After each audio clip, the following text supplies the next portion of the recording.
Dans cette vidéo, je vous explique comment intégrer une vidéo sur la ScholaWeb TV. Alors, on va dans la ScholaWeb TV et bien sûr, on se log avec ses identifiants. Puis, on va dans Gérer mes médias. Et là, c'est là où je suis, Gérer mes médias. Puis, vous voyez, ici, il y a écrit, j'ai un fichier audio-vidéo à disposer. Allons-y. Allons-y, allons-y. Donc c'est vrai que c'est une plateforme qui rame un peu. Par moment, il faut être un peu patient. Donc là, vous voyez, c'est le cas. Allons-y. Il va donc me proposer un menu dans lequel je vais mettre un titre pour ma vidéo. Et je vais aussi choisir des termes qui permettront ensuite aux personnes de retrouver la vidéo. Donc voilà, ça y est, j'y suis. Donc mettre en ligne. Alors mettre en ligne dès après encodage, n'oubliez pas de cocher ça. Mon titre de ma vidéo, ça va être test. D'accord, test 1. Description, je vais remettre test. Donc là, vous êtes censé décrire un peu la vidéo. Montrer aussi le niveau. Donc moi, par exemple, je vais mettre biotechno, la discipline, le niveau, tout niveau, peu importe. Et par exemple, conférence.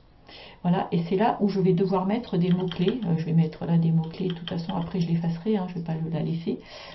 Voilà, ce seront des mots-clés typiques de la vidéo qui permettront, qui faciliteront ensuite la recherche si on la laisse en public. Ensuite, autoriser l'utilisation commerciale, non, non. Et donc, enregistrer mes valeurs et passer à l'étape 2. Je peux aller voir la charte si je veux. Donc, enregistrer mes valeurs, voilà. Donc là aussi, ça rame un peu, c'est un peu long. Et ensuite, vous allez voir qu'on va vous demander d'aller chercher la vidéo que vous voulez intégrer dans la ScholaWeb TV. Donc voilà, il faut lui laisser un petit peu le temps qu'il enregistre ce que je lui ai dit. Voilà, encore une fois, il faut être un petit peu patient. Patient, patient, patient. Voilà, ça y est. Donc, non, il n'a pas fini. Ça y est, ça commence à se préciser. Donc, c'est normal si ça mouline. Il y aura aussi un temps certain quand la vidéo sera intégrée pour qu'elle soit encodée. Vous ne pourrez pas y accéder tout de suite. C'est entre 5 minutes, on va dire, et une demi-heure, selon le travail peut-être que la plateforme doit réaliser. Voilà, donc ça y est, je suis passée à l'étape 2 et voyez que là, je vais aller sélectionner dans mes fichiers. On vous donne tous les formats possibles. Bon, en général, ce sont des MP4. On peut encore aller voir la charte si on veut. Donc ça y est, je vais chercher mon fichier. Donc par exemple, mon fichier, je vais aller le chercher dans mon ordinateur. Donc à un endroit où je veux aller. Donc par exemple, je vais aller chercher dans mon cours de biologie cellulaire, des cours sur le cycle cellulaire. Voilà, par exemple, j'en ai un ici. Je mets ouvre, et ça y est. Et ensuite, je clique, vous voyez, on voit le nom de mon fichier, et je dis téléverser ce fichier sur le serveur. Voilà, donc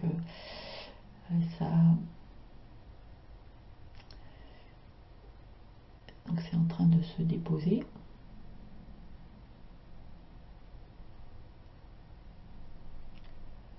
Voilà, et ensuite je valide.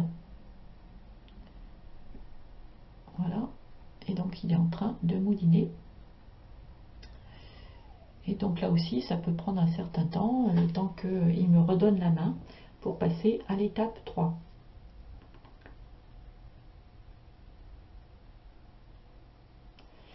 Voilà, donc soyons patients, soyons patients. Donc vous pouvez bien sûr activer le passage pour gagner du temps. Et voilà, donc données, donc ça y est, le fichier enregistré, accéder à la page d'édition de votre média. Un courriel vous sera envoyé à l'adresse académique quand le média sera traité. Donc accéder à la page d'édition de votre média. Et vous allez voir que en fait, on voit que le média est enregistré parce qu'il apparaît en gris et non pas en vert comme tous les autres médias déjà enregistrés. Donc ça me permettra de voir qu'il y est bien. Et quand il sera encodé, alors il deviendra vert.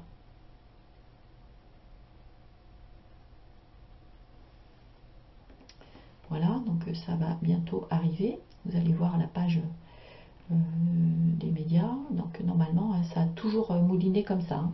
Voilà, donc là, je peux revenir à la page d'encodage si je veux la modifier.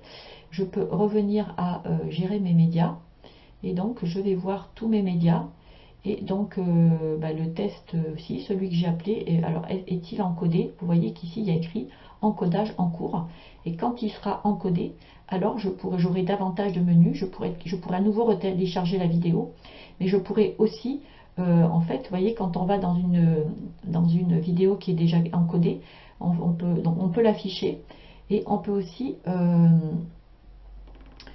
afficher en cliquant afficher sur votre site, vous voyez qu'il y a le code, soit un URL que vous pouvez donner pour pouvoir accéder à cette vidéo. Cette URL là est bien sûr important quand vous voulez que les élèves puissent accéder à votre vidéo, ou alors que vous pouvez aussi utiliser le code iframe. C'est ce code que réclame par exemple Eléa pour le télécharger sur la plateforme.